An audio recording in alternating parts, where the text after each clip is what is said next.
Anda masih bersama kami di Presisi Utama. Polres Buleleng mengungkap motif pembunuhan pria bertato bernama Ipande Gede Putra Palguna. Pande tewas setelah disiksa oleh 3 wanita yang telah ditetapkan sebagai tersangka.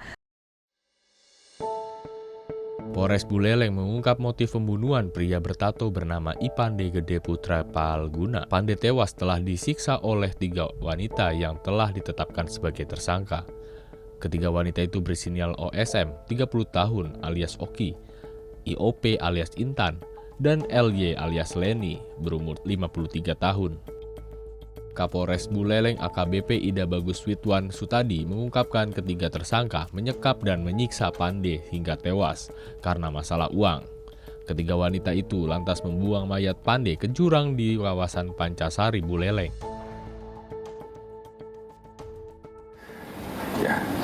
Kami jelaskan bahwa tim Gua Poleng, Satreskrim Polres Buleleng telah berhasil mengungkap kejadian penemuan mayat tanpa identitas atau Mr. X di Jalan Singaraja, Denpasar, Dusun Buyan, Desa Pancasari, Kecamatan Sukesade di Kabupaten Buleleng. Adapun jenazah Mr. X tersebut merupakan korban akibat tindak pidana pembunuhan dan atau penganiayaan yang mengakibatkan meninggal dunia. Kasus ini berawal dari ditemukannya mayat tanpa identitas. Berangkat dari informasi tersebut, kemudian tim dari Satreskrim Polres Buleleng dan Polsek Sukesade langsung mendatangi TKP dan melakukan olah TKP.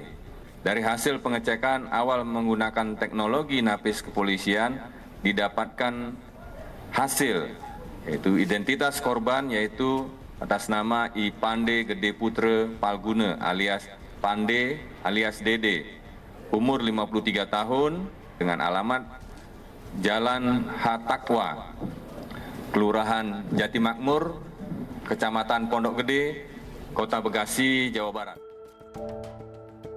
Permasalahan antara Pande dengan para pelaku berawal sejak 2019. Pande awalnya berkenalan dengan Leni yang saat itu hendak menjual hotel miliknya di Denpasar.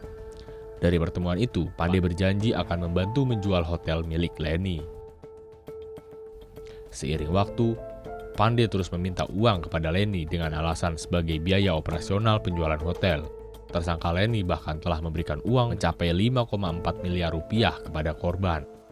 Para pelaku sakit hati terhadap korban akibat masalah hutang. Berawal dari sekitar tahun 2019 dalam urusan jual beli sebuah hotel di Denpasar yang merupakan milik dari tersangka saudari Leni. Seiring berjalannya waktu, korban terus meminta uang kepada saudari Leni untuk biaya operasional penjualan hotel dengan total sekitar kurang lebih 5 miliar 400 juta.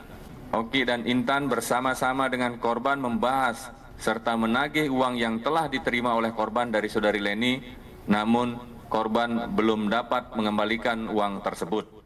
Singkat cerita, Pande menghilang dan tidak dapat dihubungi. Leni kemudian meminta tolong kepada tersangka Oki dan Intan untuk mencari keberadaan pria bertato itu.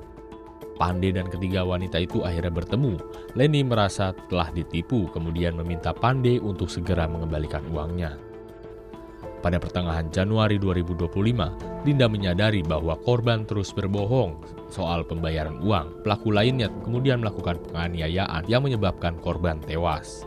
Selain motif utang, korban diduga pernah membocorkan informasi kepada seseorang wanita bahwa Leni pernah melakukan tindak kekerasan seksual terhadapnya yang semakin memicu kemarahan para tersangka. Dari Humas Polres Buleleng melaporkan untuk Polri TV.